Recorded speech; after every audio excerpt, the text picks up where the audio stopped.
ஒரு ஜங்கல்ல 2 மரம் இருந்தது.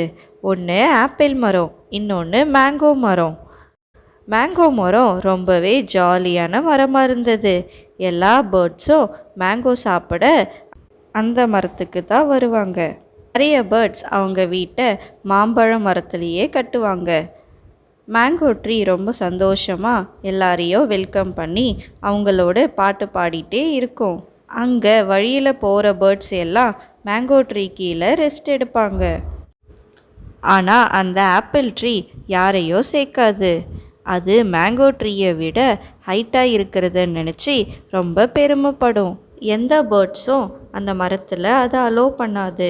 ஏதாவது பேர்ட்ஸ் கீழே ரெஸ்ட் எடுத்தால் அவங்க மேலே இலையை போட்டு அவங்கள அங்கேருந்து துரத்தி விட்டுரும்.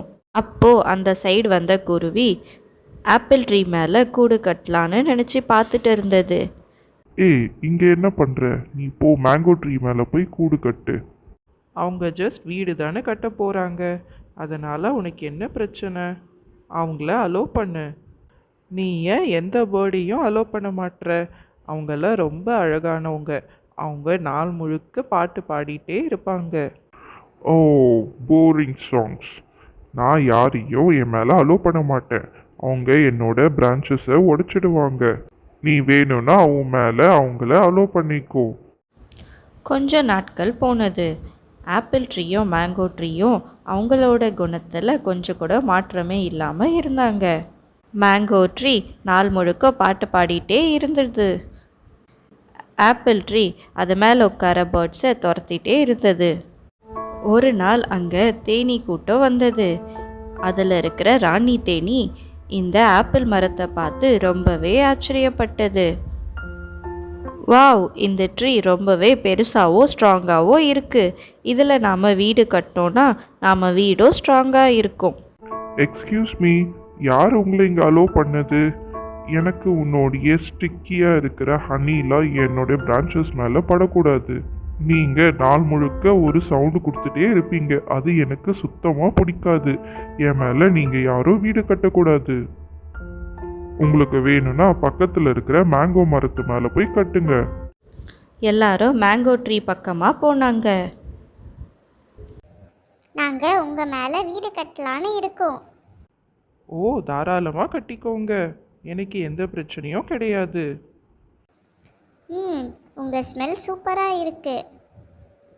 உங்கள் பழம்லாம் ஸ்வீட்டாக இருக்கும்னு நினைக்கிறேன். மேங்கோ ட்ரீ மேலே கூடு கட்ட ஆரம்பிச்சது. மேங்கோ ட்ரீக்கு எந்த ப்ராப்ளமும் இல்லை. அவங்க நாள் முழுக்க அந்த சவுண்டு கொடுத்துட்டே இருந்தாலும் அது மேங்கோ ட்ரீ சந்தோஷமாக தான் கேட்டுட்டு இருந்தது. இந்த சைடு இந்த ஆப்பிள் ட்ரீ எல்லாரையும் முறைச்சிக்கிட்டே இருந்தது. பேர்ட்ஸ் அது மேலே உட்கார்ந்தாலும் கத்திட்டே இருந்தது. ஏன் இப்படி சவுண்டு போட்டுட்டே இருக்கீங்க? எப்போவுமே பாட்டு பாடிட்டே தான் இருக்கணுமா? கொஞ்ச நேரம் கூட அமைதியாக இருக்க மாட்டீங்களா? ஃபஸ்ட்டு இங்கேருந்து போங்க. அப்போது அந்த சைடு விறகு வெட்டுறவ வந்தான். முதல்ல அந்த மேங்கோ ட்ரீ கிட்ட போனான். அங்கே அந்த தேனீ கூட பார்த்துட்டு பயந்துட்டு வெட்டாமல் வந்துட்டான். பக்கத்தில் இருக்கிற ஆப்பிள் மரத்தை போய் பார்த்தான். இது ரொம்ப பெருசாக ஸ்ட்ராங்காக இருக்கே. இதை நாம் வெட்டினோன்னா நமக்கு நிறைய விறகு கிடைக்கும். நாம் நிறைய லாபம் சம்பாதிக்கலாம். சொல்லிட்டு ஆப்பிள் மரத்தை வெட்ட ஆரம்பிச்சான். ஆப்பிள் மரம் அழ ஆரம்பிச்சது. மேங்கோ மரம் இதை பார்த்துட்டு இருந்தது. அது ஹனிபீயை கூப்பிட்டு, சொல்லு மேங்கோ ட்ரீ, என்ன பிரச்சனை? அந்த ஆப்பிள் மரத்தை யாரோ வெட்டுறாங்க. அதை போய் காப்பாற்றணும். பாவம் அது.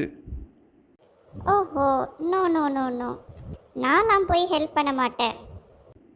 ஆப்பிள் ட்ரீ அப்படி நடந்ததுனால நாமளும் அப்படி நடக்கக்கூடாது. நாம் கண்டிப்பாக அதுக்கு ஹெல்ப் பண்ணணும். சரி, நான் போய் காப்பாத்துறேன். எல்லா பீஸையும் கூட்டிட்டு அந்த விறகு வெட்டுறன்னு போய் கடிச்சது. அந்த விறகு வெட்டுறவ அங்கேருந்து ஓடி போயிட்டான். ஆப்பிள் ட்ரீ அது பண்ண தப்பை நினச்சி ரொம்ப வருத்தப்பட்டது. அது மேங்கோ ட்ரீ கிட்ட மன்னிப்பும் கேட்டது.